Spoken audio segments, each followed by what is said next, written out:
What's going on, everybody? Garrett here. I wanted to make a quick video talking about the CARES Act, or the Coronavirus Aid, Relief, and Economic Security Act of 2020. This is probably better known as that stimulus bill that's set to send everybody $1,200 checks here in the next couple of weeks to help for the economic downturn. But there's a lot of other information in this bill, and so I want to touch on some of the ones that I think are going to impact you guys the most. And so I want to dive right into it, starting off with those checks for $1,200. Those are set to be sent out to every tax-paying American citizen, $1,200 for adult, $500 for children. But there are thresholds on that, and that threshold is going to be based on AGI. And those AGI limits are for people filing married, filing joint, it's $150,000. For head of households, it's $112,500, and for all other filers, it's $75,000. So what that means, if you're above the AGI limit for your filing status, then your benefits could be reduced by a certain amount. That amount is essentially for every $100 over that threshold, it's going to be reduced by $5, or 5% over the limit for this. An example of this would be a married couple that files joint return. They have 3 children with an AGI of $176,000. So with this, their max benefit would be about $3,900. But since they're $26,000 over that $150,000 AGI threshold, it's going to be reduced by 5% of $26,000, or $1,300, meaning instead of getting $3,900, they'll now be getting a check for $2,600. And this is going to be applicable for all those different thresholds for the different filing statuses. So this is something that you want to sit down and look at with your tax professional or your financial advisor in order to determine what you could be expecting if you fall above some of these thresholds. Now, the other thing with this is it's kind of strange because this is going to be based on your 2020 earnings. However, the government is using your 2018 or 2019 filing status in order to determine the check that you're going to get now. Now, this is based with the promise that once you do file your 2020 taxes next year, 2021, that you will be trued up for the full amount you're owed. So an example of this would be a couple that hasn't filed their 2019 taxes yet this year, because that has been pushed to July 15th. And they're being based on their 2018 taxes, and they were above that $150,000 threshold limit. But now this year, because of the economic downturn, they do see less income throughout the year. And so their check is actually lower due to their higher earnings in 2018. When they go and file their return for 2020, they are going to get the remaining amount that they would have been owed if they fall under that $150,000 or that known threshold. So it is going to be based on the 2020 return, but for some people, they may not be seeing that full return getting back to them until they file their 2020 taxes next year. So another question a lot of people are asking is, how are we going to be getting these checks? And that's still really up in the air. There's only a little bit of stuff in this bill that really talks about this. As of right now, it appears that individuals receiving Social Security will receive their recovery rebate through the same account that they're receiving their Social Security benefits. So there's a really good chance that they have that kind of panned out. But for everybody else, the CARES Act does authorize for these recovery rebate payments to be made to the accounts which the taxpayer received a refund in 2018 or 2019.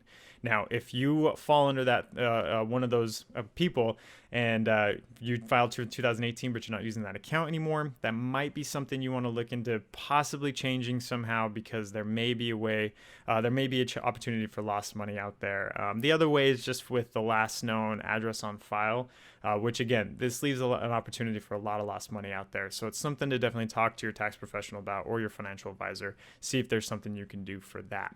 Kind of moving away from the stimulus checks and talking about something else that's really interesting on that is the coronavirus related distributions from qualified accounts of up to $100,000. Now, this allows you to take out up to $100,000 from your qualified accounts without the 10% penalty and not subject to mandatory withholding requirements. So this is an opportunity for those that are really suffering from the coronavirus aspects that hurt them economically. They can go and possibly dip into those qualified accounts in order to take out some money to help during this time. Other really interesting parts about this is that is eligible to be repaid over the next 3 years. And you can actually spread that income from that $100,000 over the next 3 years as well. So Again, these are all things, if you think they might relate to you, definitely talk to your tax professional, talk to your financial advisor, a CFP professional, somebody that you trust to be able to help you make these decisions. Another big one for these qualified accounts is that there are no RMD requirements for 2020 at all. So if you had an RMD requirement for 2020, you are not required to take that this year. If you've already taken a part of your RMD this year, unfortunately, there's not a way to pay that back, so to say. But if you are waiting towards the end of the year to take that, just know that if you don't need that money, you do not have to take that money for 2020. There will be no penalty on that. Another really interesting part of this act is the student loan payments deferred until September 30th of 2020. That's kind of a big thing. If you're paying on student loans, or you've got children that are paying on student loans right now, this is a great opportunity for them to call and get those deferred until September 30th, 2020, if they need to. One thing to keep in mind with this is that it is not automatic for most loan providers. It will take you calling and asking for that deferment until September 30th in order to receive that. Payments still are going to be due for a lot of the loan providers, so make sure you take the time to go and call your loan provider to see if you need to push that defer payment.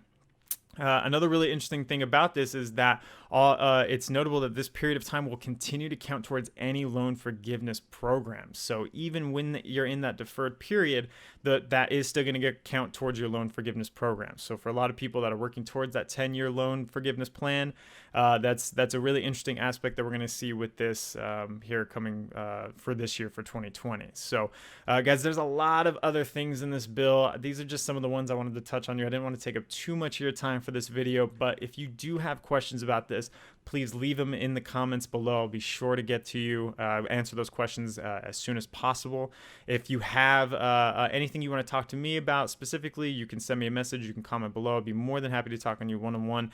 Of course, I'm going to leave my, over on this side probably, my phone number, my email address. If you guys want to contact me, please do. I'd love to be able to talk to you guys and help you out with this.